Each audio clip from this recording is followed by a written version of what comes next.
I can't do it. Okay. We'll do it live. Okay. No. We'll do it live. It. Do it live. I'll write it and we'll do it live. Thing sucks. All right, it's another edition, kiddos, of the Daily Punch Drop. It is Thursday, January 22nd. How is everybody doing? Still a few more days for the big game. All right, it's almost here. Don't worry about it. Got Friday, then Saturday, and then, God, you got to wait till 3:30 there on Sunday. We were covered all on today's Daily Puck Drop. We'll talk a lot of Seahawks, a lot of Rams. We'll get you caught up on the very latest there in the NFL. Mike Garafolo from the NFL Network will join us for his weekly visit coming up here in a few minutes. Of course, it's a Thursday. That means it's another episode of KJ-Arent with the one and only Mr. Positivity, a man who thinks the Seahawks will probably win the game on Sunday fairly easily. We will tease that we have a special Seahawks preview that is going to be coming out later today. I can't give you the exact time it's going to come out, just late afternoon. I've already recorded the first element of it, and then the second element coming out later today.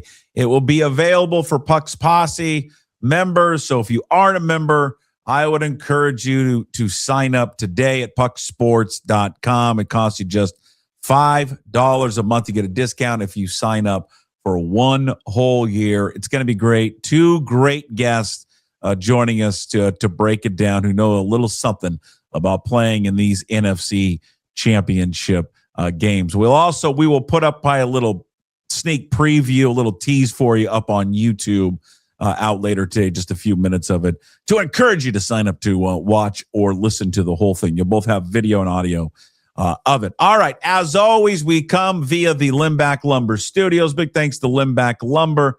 Been sponsors with us here for, God, since the beginning. It's been great to have them along for the ride. Do-it-yourselfers, contractors, they're going to offer free deliveries. So reach out to them. They're going to take care of you for all of your lumber needs. 206-782-3487, or you can visit them at limbacklumber.com. Big thanks to Paul and the crew down there. You can visit me on social media. Of course, Puck Sports everywhere except for TikTok. It's Puck_sports. And as I mentioned before, if you're not a Puck's Posse member, join today at pucksports.com. It's at the top of the webpage. You can click link there, takes you to the Patreon page. You can sign up there. It's a way to support everything that we do here, free, daily, all the daily shows and the content we give out. Plus, we give you bonus shows throughout the week. We already have 2 shows in the books. Tuesday is the Sports Pit with Matt Stretch Johnson, where we talked a lot of Seahawks. Yesterday, another edition of Inside Pitch with Ryan Divish talking Mariners baseball. And I mean, don't blink, because baseball is right around the corner. We spent a lot of time talking about Felix Hernandez, Hall of Fame bid, the Mariners' preference to probably not have all their players, or so many of them, playing in the WBC. What are they going to do at third base? The Bryce Miller arbitration, all of it with Ryan Divish from very chilly, frigid Havre, Montana. And then, of course, coming out today will be KJ-Arent with Mitch Levy. He'll join us during the live show. But once the live show is over, the only place to watch or listen to it will be via becoming a Puck's Posse member, again, at pucksports.com. Or if you're a patron at Mitch Unfiltered, you can watch and listen that way. All right, we are counting it down. Seahawks and Rams coming up on Sunday. We're going to get to, you're like wondering, I don't understand the Buck Aikman thing here for a quick second. Well, let me point it out to you. You know, a lot has been made, right? My campaign to have Paul Allen raise the flag because they're undefeated. And I know, if I had $1 for the next person that tells me that Paul Allen is deceased, I think I know that he's no longer with us. Hey, smart guy, you know he's dead. No, I didn't know, sir. Did you listen to the full show, how we laid it out, how he would raise the flag on Sunday? Okay. undefeated every time they've played in the NFC Championship game. Right? He's done it every time. Panthers, Packers, 49ers. I was doing some stuff for the preview show today to kind of just some highlights, working on some stuff.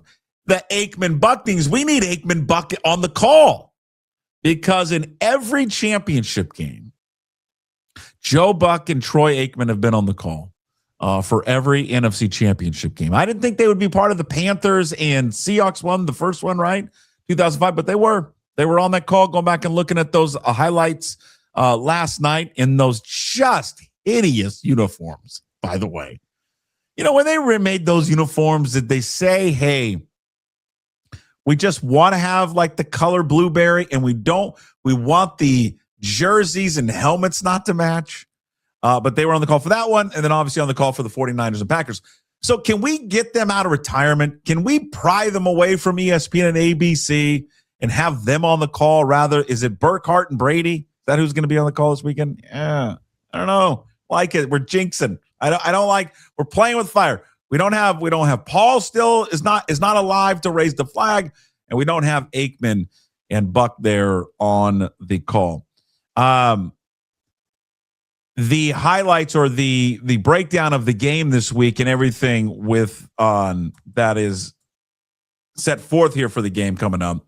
You got the injury situation here now with Charles Cross, the running backs. What are we, the Charbonnet's gone. Who's going to back up Walker? All of that stuff. I mean, hell, you look at the injury report yesterday.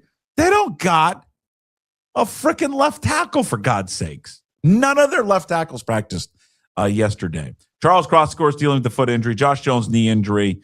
Amari Kite, he was also out yesterday with a knee injury. I think they're pretty confident Charles Cross being ready to play on Sunday. I think they've kind of indicated that a little bit. So I wouldn't worry too much. We'll find out from Garafolo if he's got any more insight into this or not here in just a few seconds. Sam Darnold, not going to be a full go this week at all.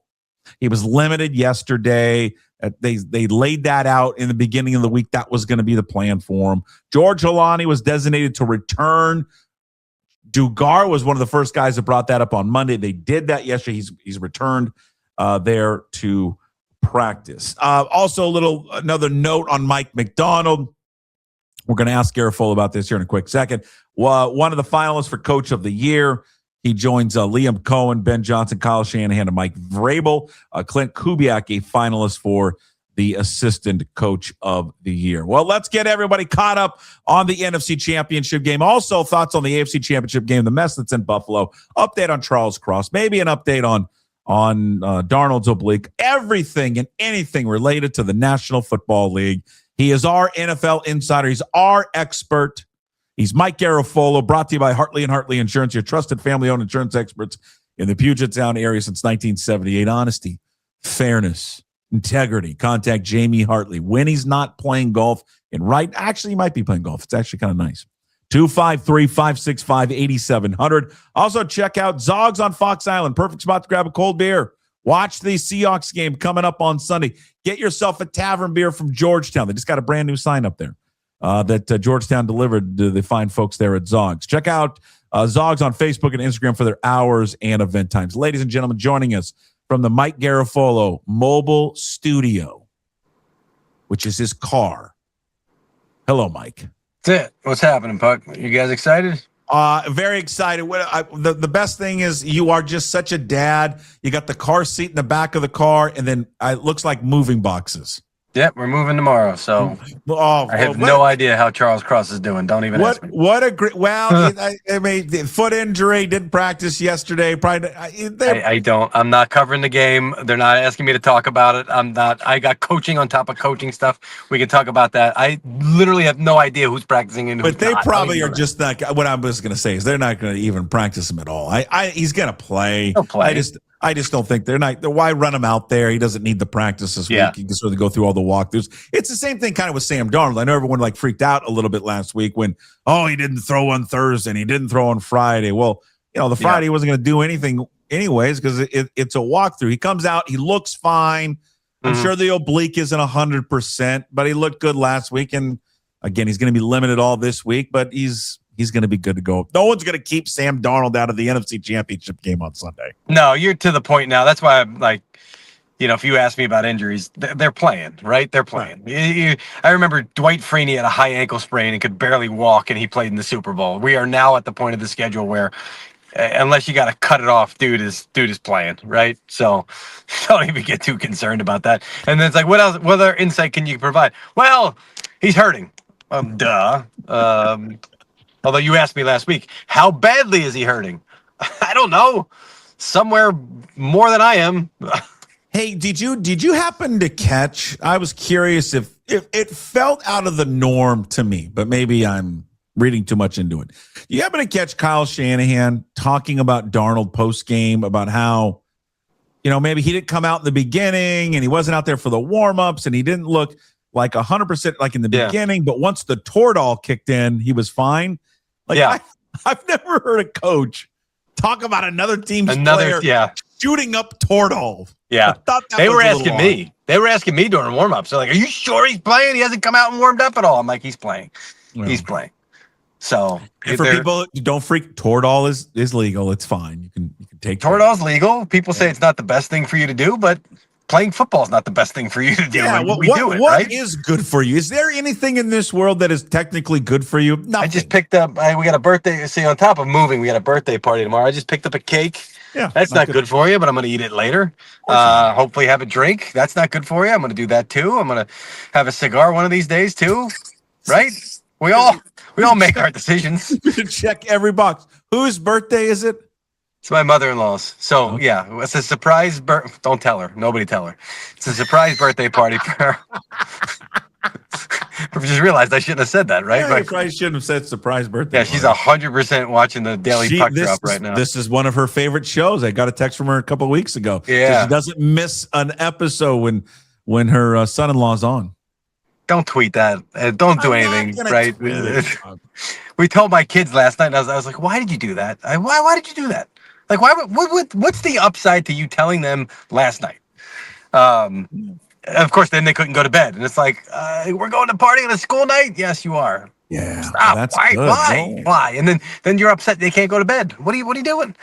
Because they got all they're thinking about right now is cake and frosting and So all that kind of fun stuff. The night before we move, we've got a surprise birthday party. Cool. Yeah, well, it's good. And with all the other openings and all the NFL stuff that's going on, it really is perfect timing. I know how people out here are feeling about the game. Everyone's their asses are clenched tight. Everyone's scared to death. It's the big bad Rams, and nationally, my feeling nationally as I watch all your guys' shows, it to me it comes across as, God, if the Seahawks just kind of go out and play their game, that they're going to win this game. And I'm not saying easily, but they're just the better team, and they'll kind of at the end of the day it won't go down to the wire. Do you feel like nationally people feel that? I do. That's just how I feel. No. I've interpreted them. Hold on. That's how you feel about the game, or that's how you feel the national media feels about the game? Yes, the second part. That's surprising because I think that they still think the Rams are the better team. Fine. And I think it's been that way. The hiccup in Atlanta late in the season swayed some people. But I think since then people have been talking, and they had been the odds-on favorite, even I think coming into the postseason, which I guess they're not now because they're not even considered the favorite in this game. So, I still think the national media is struck by Stafford and Puka and all these guys. It is hard to continue to go on the road the way that they have in the playoffs. Very few teams are able to pull that off. The 2007 Giants, the 2010 Packers. I don't know if we've seen it since then. I'm trying to remember. The Steelers did it in 2005. Matter of fact, they beat the Seahawks that year. So it's a tough thing to do, to continue to go on the road Chicago was a tough place to do it. Carolina, not so much, but it's hard to continue to go to that well. So that's what I'm most curious about here. Yeah, it's a big advantage for Seattle on Sunday because they had to go down to the wire and beat Carolina. They probably thought they would win that game comfortably. They were big favorites in that game. And then the Chicago game is one, the elements you just mentioned. The fact is you had to go to overtime. You had to survive that game. Well, I mean, and then meanwhile, the team you're playing this week, Shit, that game was over in the first quarter. Which game was over? I mean, the Seahawks. The Seahawks game. Yeah. They've been relaxing and resting up. You're right. What's this guy doing? There you go. How you doing, buddy? No, it's a parking guy. So I pull up. So listen, everybody. Parking guys out there. We don't have parking people out here. There's one here and one there. Welcome to Jersey. They have given up in Seattle, I think. One here and one there. Two of them in the same street. We got street cleaning coming up at. We got 2 hours. But I almost got scammed by a parking. So I pulled up, and it had a QR code and a Park Mobile number. I punched in the number, and they said, on the app, beware of fake stickers. It was a fake sticker. Ooh. So the app knew that they were so all these have fake which take the stickers off, people. So then I tried to do it, and it did. So eventually I just stuck the credit card in and paid the old-fashioned way. But it's amazing that they had, because if you scan that QR code, it takes you to malware, and then you got problems, right? Oh, look at these guys. So, they're always one step ahead, these sons of guns. Yeah, but for NFL, they make us do training, not just me, but everybody in the whole company. They make us do the training to be aware of this kind of stuff. So that stuff, like we usually roll our eyes. It's like you have to do your thing. You got to be compliant by the date. They're going to shut off your email or this or that. And it comes in handy. There you go, right there. Didn't get scammed. Okay, look at you, not getting scammed. That's what we learned today. You got a bunch of people milling around your car, though. Just more people? Yeah, there's more people just kind of milling around. What is this guy doing? Talking to some guy on his phone in his car. All right, so you think the national media is feeling the Rams will pull it off? Will win the game? If it was on a neutral field, you think the Rams have the advantage, win the game? Do I think? Yeah, I do. Yeah, I would say that. I think they're the better team overall by a little bit, not a lot. By a hair. They did so both games. I made this point on the air this morning. In both games this year, they did not play well when it came to the 4-minute offense. Now, the 4-minute offense is when you have the ball with 4 minutes left, and the goal is to finish with the football in your hands. Like we know what the 2-minute offense is. That's when you're down and you got to go. But the 4-minute offense is what you run. I mentioned this on the air today. It's like in training camp. You have the sessions that are one-on-one offensive line. That's fun to watch. One-on-one wide receivers against the D-backs, 7-on-7, a lot of passing plays and all that stuff. And like that's the exciting part of training camp. The boring part is when they're running the 4-minute offense and the coach is like, okay, situationally, we're gonna run the football here. Run it. All right, up on the ball. Okay, let's huddle up on the ball. All right, they call timeout. What do we do? And so they're going through all these situations because it's such an important. And the coaches love the 4-minute offense. That's like ultra football.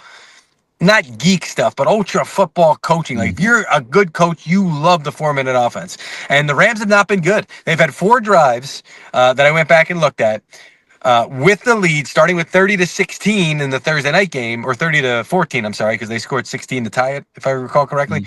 And that was the punt return, Rashid Shaheed. They went 3 and out, and then I think they went 3 and out again. And in the previous game, they went 3 and out when they were up 21-12, and then they got a first down on a puka run, and then they went 3 and out right after that.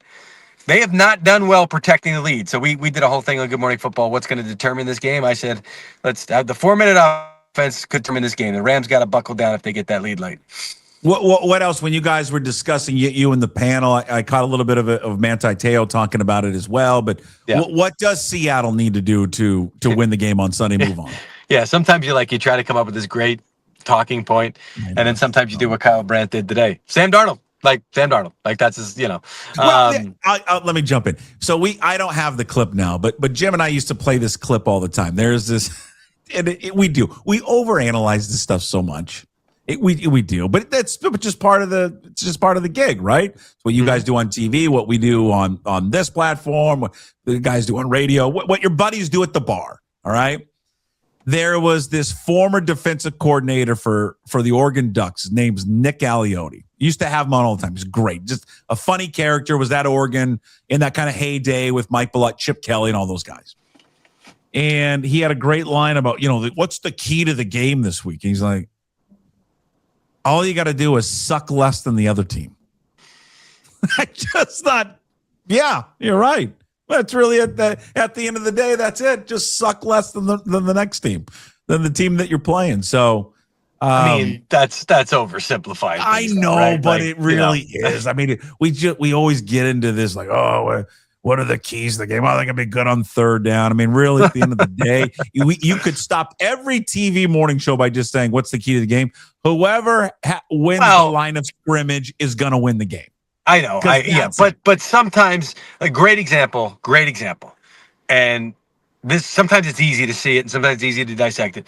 Patriots Chargers a couple of weeks ago. I said the Patriots are really good up front and really good at running a lot of games up front. That's what they do defensively. Mm-hmm. And the Chargers offensive line has just been tattered and in pieces and trying to piece it together so many different combinations all year long. Like that I can't pick the Chargers because of that match. Like that's it. That is the key to the game. Then you get into a game like this and it's like it could be any one of a number of things. And after the game you can go, I told you it was going to be the 4-minute offense because the Rams had the lead. What if the Rams don't have the lead? Then there goes my key to the game, right? And they got to play from behind. It's a little bit different. So you don't know how it's going to play out. But I would say the fact they had the lead in both games and could have, like, to me, that's how I picked the game. I go, okay, over the first 3.5 quarters, the Rams played themselves in a position to put the game away. They didn't do it.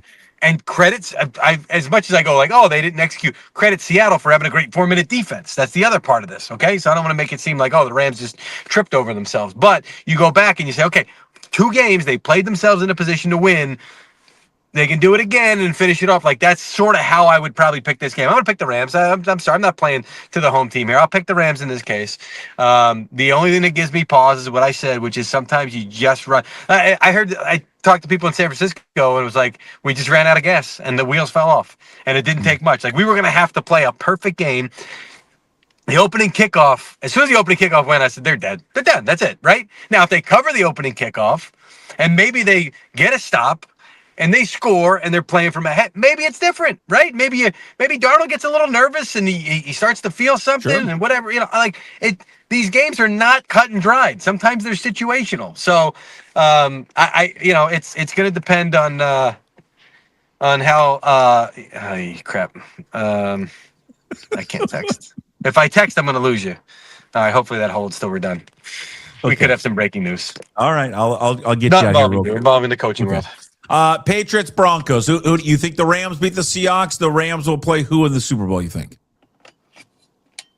Patriots? No, I'm not giving up on the Broncos. I'm not giving up on the Broncos. Okay. Like, if there's a coach that can get his team to put it, and I asked, so Brandon Cooks was on the show today. He played for Sean Payton. Teron Armstead was on the show. He played for Sean Payton. And Manti Te'o played for, and I asked all 3 of them, and they all, I said, Sean Payton could have on Saturday. This was my first reaction. I was like, pretty smart. He could have said, crap, our quarterback just broke his ankle, and we know for a fact he's not playing. All right, everybody shut up. Don't say a word, and let's see how long we can make whoever we're going to play think they're preparing for Bo Nix, right? He went right to the podium, not only announced it, but also said, we're riding with Stidham. You're going the wrong way. You're going the wrong way down the street. Oh, she just realized it. But also announced Stidham to stop any speculation that Drew Brees, who can only throw left-handed, is going to come out of retirement to go play for Sean Payton in this game. So it was we're not scared. We're rallying behind our guy. We're going to put it right out there. We don't care. Like, that's how much fit. And it was a message to his own locker room. And all those guys agreed. They're like, that's Sean. That's Sean, to realize what a bad spot they were in and immediately turn it on its head and use it as motivation. So I'm taking both dogs. I'm taking both dogs. Did you see it's been put out there on social media in the last few days? Did you see where that witch doctor, Oz the Mentalist? Yeah. Did you see what he predicted in the beginning of the season at Rams training camp? I didn't, but I'm sure it was all rigged. What do you got? What do you predict? Rams, Broncos. Rams, Broncos. Great. I'm riding with Final score, 23-14. Okay, fine.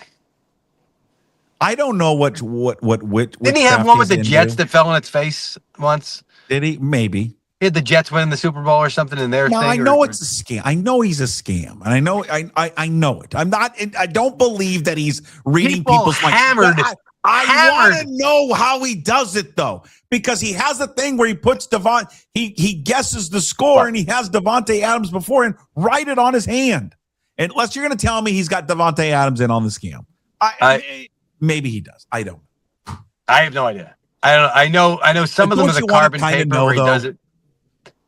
Yeah, of course I do. But then sometimes when you find out, you're like, all right, that was like one of them is the carbon paper. He writes it. He's holding the thing, but he writes it with his thumb, right? And then you so while the person's talking, so it looks like he's not moving, but behind here, so one of the, I don't know, that's probably not this one.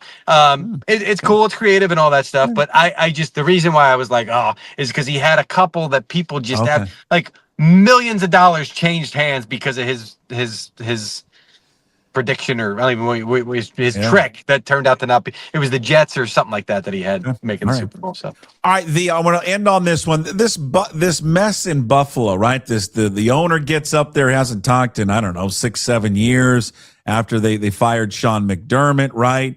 Gets up there and he's just kind of throws everybody under the bus, including poor Keon Coleman, this wide receiver who just strays right to the heart.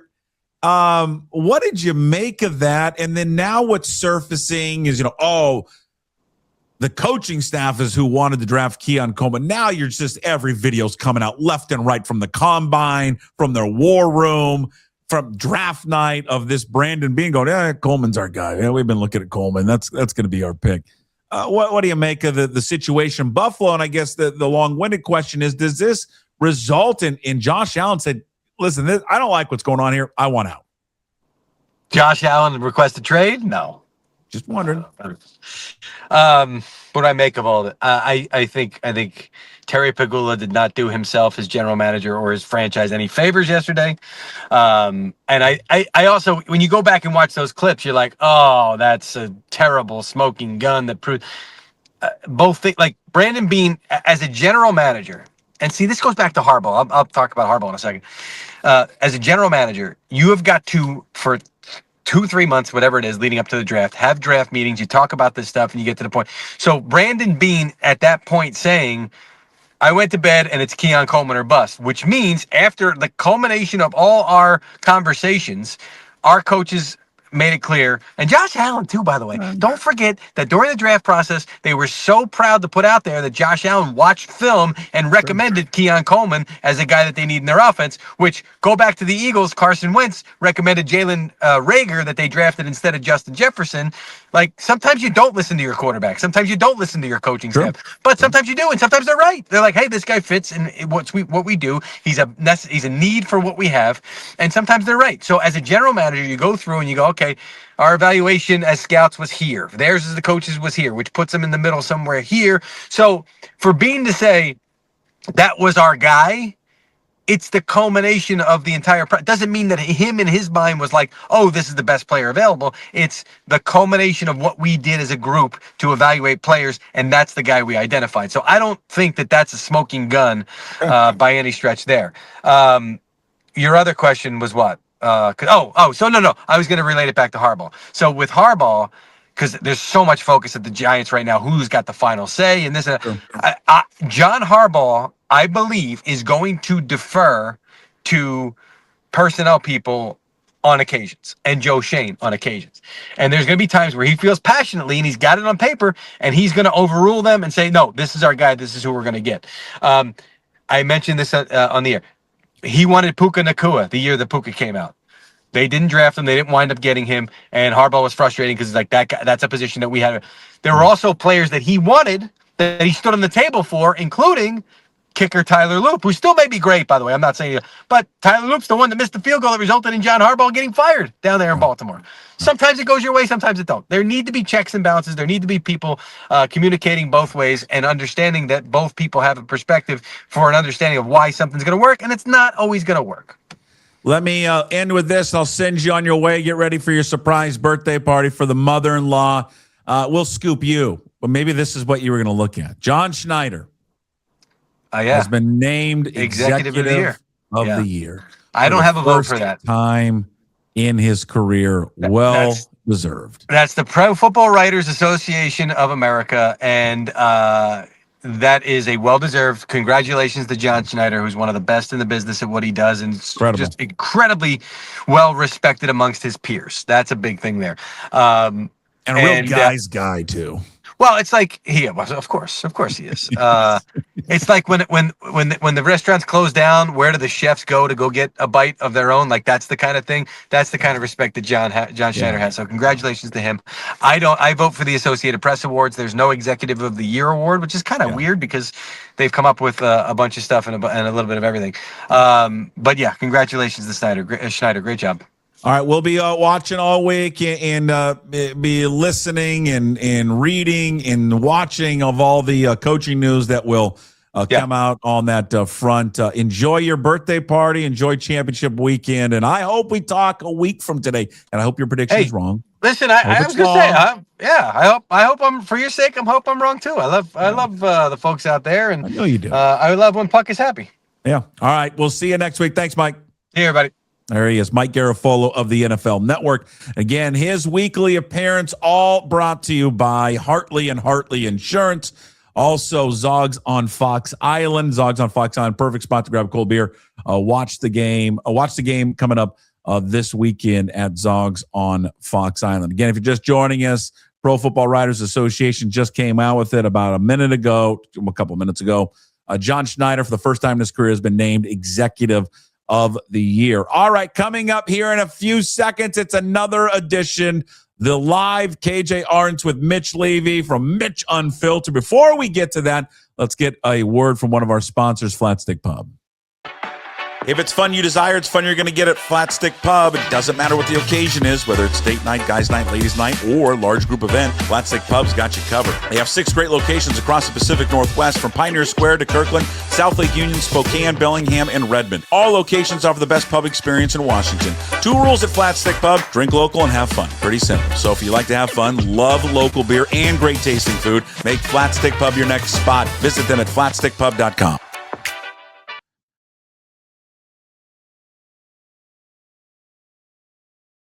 Why are you being glass half empty today? All right, I don't like it. So you save this for Danny. Okay. Save this for Slickhawk and Robert and Ray and those guys. Can you? And did you just here's I know what happened, audience. This is what just happened. I know this because I'm a Mitch Unfiltered patron, and I just received the email in my inbox. He just got done recording with Lock and Four. And if you want somebody that looks at life more half glass empty than Mitch, it's Jason Lock and Four. So now I know why you're in this movie. Now I get it. You just spent 15 minutes with Lock and Four, who was probably bitching about Davos. It's going on there. I get it now. Will you put on a smile? They're 4 quarters away from the Super Bowl. And you're out here going, God, what if he doesn't play well? What if this doesn't go right?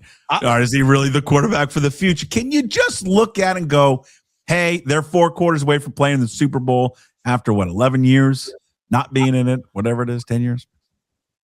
Patriots, Seahawks in the Super Bowl. Yeah. Rematch of 11 years ago. Revenge on Robert Kraft. Revenge. It's not going to be revenge. That's not the same. I want the Broncos again so we can slap the Broncos around again, because I hate the Broncos as a kid growing up.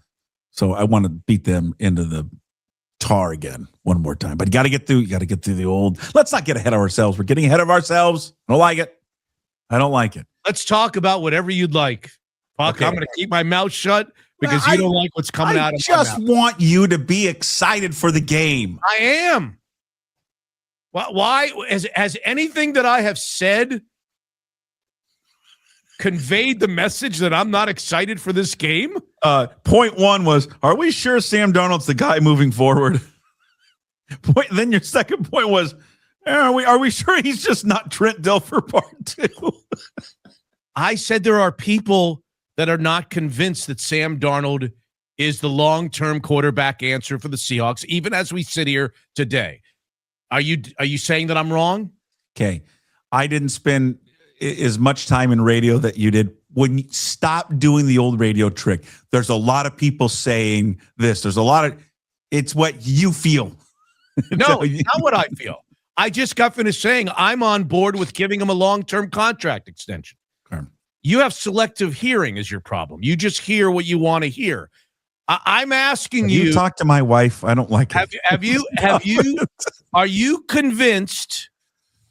Okay, so I'm wrong that everybody's on board with Sam Darnold. No, you're right. Everybody's not on board with him. I'm just saying that I think people need to. I think that's the greatest fear on Sunday from everyone, and it's fine to have that. The greatest fear on Sunday is that he turns into a pumpkin, right? That's it. Well, I think what you said earlier is actually like the first good point you've made in our segments in a long time, which is the sense. And what makes me most nervous, I think, about the game is you just said he's not going to be able to play the game the way he's played the last two and for the Seahawks to win. What you're saying is they're not going to be able to run the ball down the Rams' throats and play stifling defense to the point where the quarterback doesn't have to do much, which is exactly the way they've won the last few games. And I think that's what scares me about the Rams, that Sean McVay will have this team ready and that the Seahawks offensive pass game is going to have to do some things. Like if the Chicago Bears came in, if the Bears scored on that last drive instead of throwing the interception, and it's the Bears Seahawks on Sunday instead of the Rams Seahawks, I would suggest to you the Seahawks could play the exact same game as they played against the 49ers the last two times. Play great defense, run the ball, and win the game without the quarterback having to make plays. But isn't the okay, if we just remove last week's game, which just he didn't have to do much because the game just got out of hand, and they're not going to have him drop back and throw it 30 times, right? I think he threw 16 or 17 passes in the game. Right. But if you even go back to the Niners game, the last regular season game. Same thing. Okay, well, but he was like 20 of 26 for almost 200 yards. Isn't that what we want? Isn't that what you want from a quarterback? 20 of 26, 200 yards, you run the ball, and you play good defense? I felt like the games were very similar, though. So that's what I want, though. I mean, he completes 76, 77% of his passes and doesn't have to throw it 30 times. He only has to throw it 26. Isn't that the recipe that we saw? Yeah, but I don't think but we saw the other version like Wilson and Carroll. I don't think that recipe wins on Sunday, though. I mean, what did he do against the Rams on that Thursday night? I think he threw for over 300 yards. Did he not? It was pretty close. I'm looking at it was like 270, but he threw 34 pass attempts, which. Okay. And I think they needed every single one of those down the stretch to be able to knock off the Rams. My contention is, I like your earlier point, which is he's going to have to play a game on Sunday. Sam Darnold's going to have to play a game on Sunday because the Rams are going to score. There are two things about the Rams that kind of haunt me as we get ready for the game on Sunday. Two memories of the Rams games against the Seahawks. The first memory that nobody remembers except I think for me is in the first game against the Seahawks. The game where everybody remembers the Seahawks defense being incredible and keeping them in the game despite Sam Darnold's 4 interceptions. They still had a chance to win at the very end, which was a miracle because the defense played so great, right? Mm-hmm. Go back and look at what the Rams running game did in that game that the Seahawks were so stifling. Okay? That's the first thing that haunts me. The second thing that haunts me is the second game, Matthew Stafford didn't get touched by the Seahawks pass rush until the start of the fourth quarter. He was throwing balls down the field, slow developing plays. He was holding on to the ball for whatever reason. The Seahawks on that Thursday night at home could not lay a finger, could not push him out of the pocket, could not rush him to throw. There were literally 0 quarterback hits on Stafford. And then something happened in the fourth quarter and overtime where they started getting to him a little bit and knocking him around. Remember the one where who hit him in the chest? Mafe? Somebody hit him right in the chest in that. But up until the fourth quarter, they couldn't, with 4 guys, 5 guys, blitzing, non-blitzing, Stafford had all day to throw. So those are the 2 things that haunt me. I think they've got to do a better job. They got to do a good job on their run game. Williams can't have a huge day, can't average 6 yards a carry like I think he did in the first game, 5.5, 6 yards a carry. And I think they got to get to Stafford and make him uncomfortable a little bit the way they did to Brock Purdy. Purdy was on the run the whole night the other day. They only sacked him, I think, 2 or 3 times, but go back and watch every one of his dropbacks. They were breaking through. They were flushing him out of the pocket. They were getting a lot of pressure on Purdy consistently. They got to get pressure on Stafford. There he is. Another edition of KJ-Arent with Mitch Levy, host of the Mitch Unfiltered podcast. Our weekly show, again, airs in its entirety during the live daily Puck Drop. But once the live show is over, you must sign up to become a Puck's Posse member. Listen to the full show at pucksports.com. You know what? That threw me for a curveball. Did not think he'd be a Landman fan, but here we are. All right, before we get to on this day and Hey, What the Puck? We've got a special Seahawks preview show that will be coming out later today. Later this afternoon for Posse members. So if you are a Puck's Posse member, you will get full access to it. If you are not and would like to sign up, here's what you're going to do. Take a little test drive. Maybe you don't have to sign up for a full year. Sign up for 1 month. $5, all it's going to cost you. And drive around a little bit. I think you're going to like this Seahawks preview. I hope you like this Seahawks preview. That's coming out later today. It is 2 guys that have played in this game. One guy has played in multiple, and it's a Hall of Famer and one of the best, in addition, one of the best defensive players that has ever suited up for the Seahawks. So coming out later today in our NFC Championship preview, Hall of Famer, best left tackle in the history of the game. You could argue is the best player in Seahawks history. Walter Jones will be on the preview show talking about his experience back in 2005 with Mike Holmgren, their game against Carolina, where I wouldn't watch a good majority of that last night, where they just obliterated the Carolina Panthers, his perspective on what they need to do from an offensive line, how they would treat it this week. God, wouldn't it be great if we could suit up Walter Jones this week? If something really truly is wrong with Charles Cross, we can talk about, what would they do if Cross can't go and Jones is out and Kite the rookie can't go. And then we'll get a defensive perspective as well on the preview show. My former radio partner Cliff Averill as well on the Seahawks preview show, where he breaks down the Seahawks defense, does a little bit of a comparison between his defense back then, the LOB, versus this version of the MOB. He has some great insight of having conversations with his former teammate, Jaron Reed, who, of course, now is a veteran on this team, shares thoughts about Mike McDonald and what this week is like for the players and how Pete Carroll treated this week. And he goes a nice little deep dive in his favorite player on this defense, a guy that he says, I can't take my eyes off when I watch them play. So coming out later today, our Seahawks NFC Championship preview with the Hall of Famer Walter Jones and one of the best defensive players in Seahawks history, 34.5 sacks in 5 years with the Seahawks, Cliff Averill, coming out later today for Puck's Posse members. Sign up today at pucksports.com. We will also give you like a little preview, a little snippet of it up on YouTube, just a little bit of a teaser later today. All right.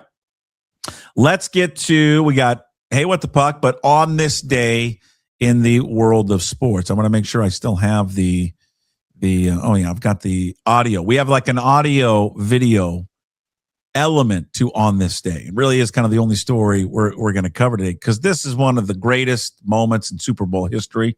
But on this day, January 22nd, and on this day is brought to you by Hive Social. Hive Social is the official social media meetup spot for Puck Sports. Hive Social is a great spot to find out where everyone is going to be at, where everyone's going to be watching the game, how to connect with other Seahawks fans this weekend, where the majority of them are going to be. Download the Hive Social app to your smartphone today. iOS store, also Google Play. Just search HYV Social. Again, that's HYV Social, pronounced Hive. It's a perfect spot to get connected with a bunch of other Seahawks fans. Maybe you don't know, but this weekend you guys will become best friends. Guarantee you that. Hive Social, great way for adults to kind of connect on social meetups, and it's the official sports meetup and official social media app for Puck Sports. That's Hive Social. All right, on this day, January 22nd.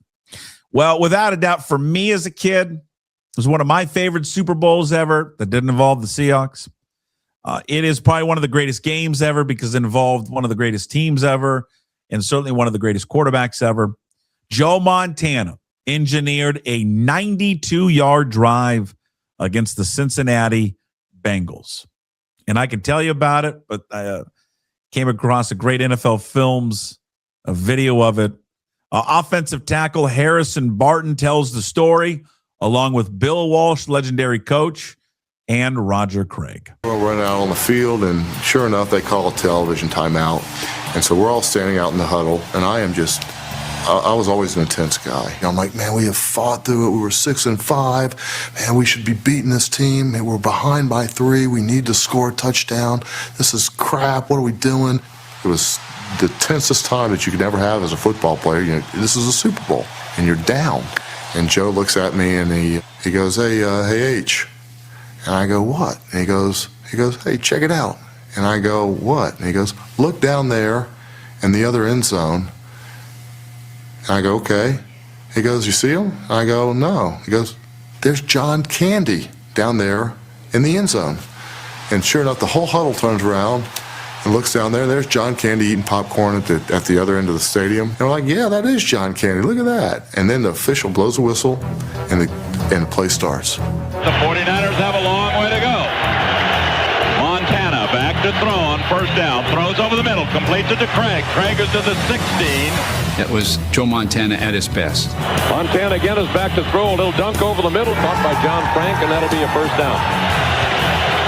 Montana with a first down. 2 receivers near side. Joe back to throw. Steps up. Throws. Out here for Rice. He has it. Midfield goes out of bounds. 2 wide receivers near side. Montana to throw. Completes it up the middle to Craig. At one point, Joe looked at me and gave me a timeout signal, and I waved him off. I didn't want to take a timeout there. And he did it again. I waved him off. I had no idea he was hyperventilating. Montana trying to drive him the length of the field here with the game in the balance. 16-13, the Bengals lead. Montana back to throw. Throws over the middle. A fine catch by Rice. Rice into the 20. He's down to the 19 for a first down. We were all extensions of each other. Everyone had different roles they had to play. 52 seconds remaining. And that whole drive, we were just an extension to each other. He completes it to Craig. He's down to the 10. 49ers will have to take a timeout here. With 39 seconds remaining, Walsh called 20 halfback curl X up. It was the last play he would call as coach of the 49ers. At the 10-yard line, 39 seconds remaining. Back to throw Montana. Steps up, throws.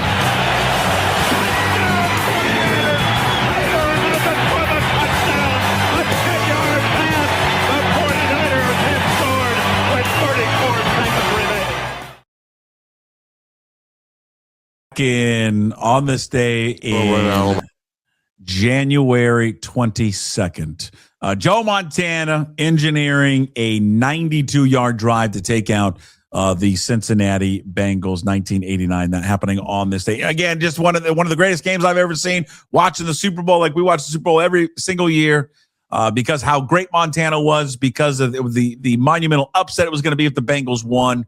But he goes right down the field, just surgical. And then that story just, they have the nickname Joe Cool. And they tell it all the time. He gets in the huddle and he's just so relaxed and all the other players kind of freaking out. And he's like, hey, look over there. There's John Candy. How about that? All right, let's go play some football. One of the best quarterbacks ever, best teams ever, and one of the best games ever on this day, January 22nd. Lastly, happy birthday on this day, January 22nd.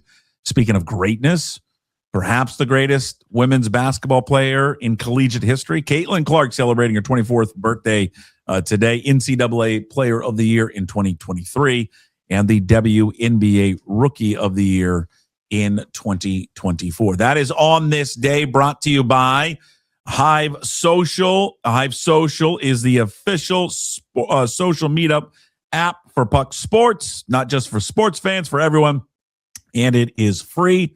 Download it today. Get Hive Social. That's HYV, by the way. Hive Social on iOS and Google Play today. All right, we wrap up the show with Hey, What the Puck? Is always brought to you by our good friends at Restoration One of North Seattle. It's your restoration company that's going to help you avoid the stress of water, fire, and mold damage with their restoration services. Reach out to them at restoration1.com, North Seattle franchise. Said it last night because I was one of probably 10 people watching this game on ESPN Plus. Said it last night watching the Cougars get dropped by the University of San Diego in basketball. But a change at head coach for the basketball program is an absolute must in the offseason. It doesn't need to happen now. Normally, you don't do it now. But they need to let David Riley and his staff know at the end of the year they cannot start this new Pac-12 next season with this same regime. And who's the best option to replace Riley? Simple answer is I don't know. I don't know who's out there, I don't know who's available. That's not my job. That's the job of the athletic director, and that's the job of the president. But the program has taken a major step back since Kyle Smith departed for Stanford. The apathy surrounding the program is at an all-time high. The roster is a mess. There is no rhyme or reason to the roster.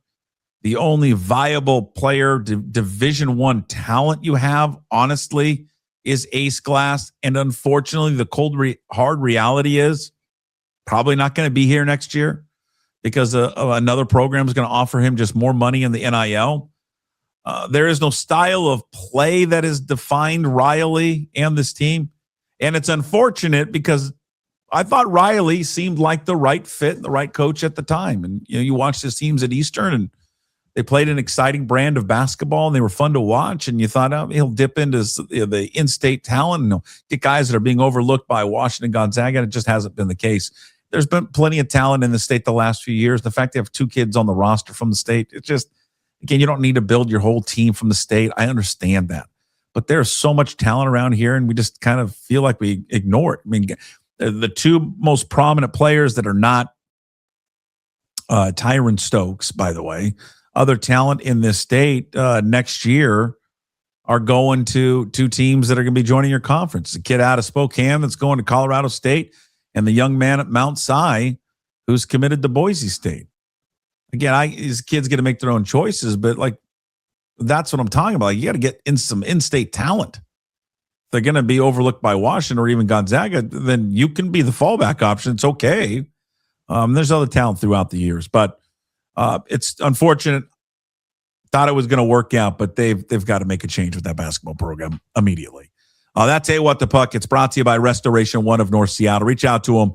Any damages to your commercial or residential property, restoration1.com. Big thanks to everybody watching and listening to today's show. As always, thank you to our sponsors, Limback Lumber, also Zogs on Fox Island, Hartley and Hartley Insurance, Georgetown Brewery, Restoration One, and Hive Social. Today's Daily Puck Drop, find it up on YouTube. Please subscribe to the channel. Please like the channel. Leave a comment. Try to get to as many as we can. You can also find the Daily Puck Drop on your favorite podcast platforms. Apple, Spotify, does not matter. When you're there, you can also leave a rating and write a review. It helps. Great. Love the feedback. Also, find everything up at pucksports.com, including signing up to become a member of the Pucks Posse. It's just $5 a month. Support all the free content that we do. In addition, you get bonus shows throughout the week. You get the Sports Pit on Tuesdays with Matt Stretch Johnson, Inside Pitch with Ryan Divish, talking Mariners baseball on Wednesdays. And in case you missed it during the live Daily Puck Drop, KJ-Arent with Mitch Levy, which you can access if you are a Pucks Posse member. Also, check out the Groz with the Gas Take 5 podcast, New episodes released every single Monday we produce here at Puck Sports. Everybody have a great rest of your Thursday. A reminder again, a special Seahawks NFC Championship preview coming out later today for Puck's Posse members. It will include visits with Walter Jones, of course, a Hall of Famer, left tackle, NFC Championship game against the Carolina Panthers, and Cliff Averill, part of a defense, legendary LOB defense, who took out the 49ers and Packers on their way to the Super Bowl. That preview coming out later today. We'll talk to you tomorrow. As always, promise to be better. No shoes, no ties. Would anybody like to smoke some pot? Yeah. I was born to lick your face. I was born to rub you, but you were born to rub me first. What do you need my address for? We like to sell out anyway. Mother of mercy, I don't speak Japanese!